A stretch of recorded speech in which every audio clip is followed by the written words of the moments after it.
السلام علیکم ورحمۃ اللہ وبرکاتہ۔ آج کی اس ویڈیو میں ہم نماز کے فرائض اور اس کے ارکان کے بارے میں جانیں گے۔ نماز کے ارکان 5 ہیں۔ جو شخص ان میں سے کسی رکن کو جان بوجھ کر یا بھولے سے چھوڑ دے گا اس کی نماز نہیں ہوگی۔ نمبر 1، کھڑے ہو کر نماز پڑھنا۔ اگر کوئی شخص بنا کسی عذر کے فرض یا واجب نماز بیٹھ کر یا لیٹ کر پڑھے تو اس کی نماز نہیں ہوگی۔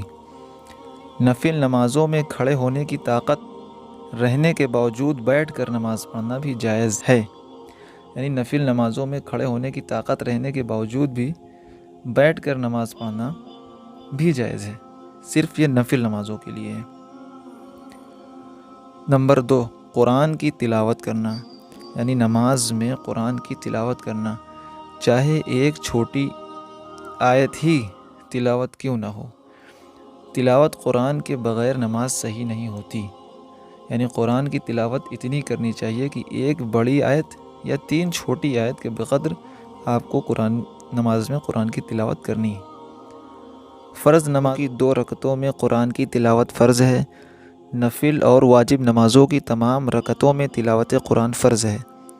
اگر کوئی امام کی اقتداء میں نماز پڑھ رہا ہے، یعنی امام کے پیچھے نماز پڑھ رہا ہے، تو اس کو تلاوت کرنا مکروہ ہے۔ نمبر 3، رکوع۔ بغیر رکوع کے نماز صحیح نہیں ہوتی۔ رکوع میں اتنا جھکنا فرض ہے کہ قیام کے مقابلے میں رکوع کے قریب ہو جائے، یعنی آدمی کھڑا ہوا محسوس نہ ہو، وہ جھکا ہوا محسوس ہونا چاہیے، یعنی رکوع کے اتنا قریب ہو جائے۔ مکمل رکوع یہ ہے کہ پیٹھ کو اتنا جھکائے کہ سر اور پیٹھ سیدھ میں آ جائے، یعنی بالکل سیدھا ہو جائے۔ نمبر 4، سجود یعنی سجدہ۔ ہر رکعت میں 2 سجدے کرنا ضروری ہے۔ سجدوں کے بغیر نماز صحیح نہیں ہوتی۔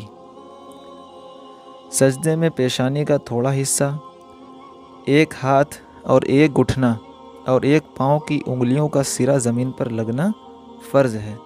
اتنی چیزیں سجدے میں لگنا ضروری ہیں۔ مکمل سجدہ یہ ہے کہ دونوں ہاتھ، دونوں گھٹنے، پاؤں اور پیشانی اور ناک زمین پر لگ جائے۔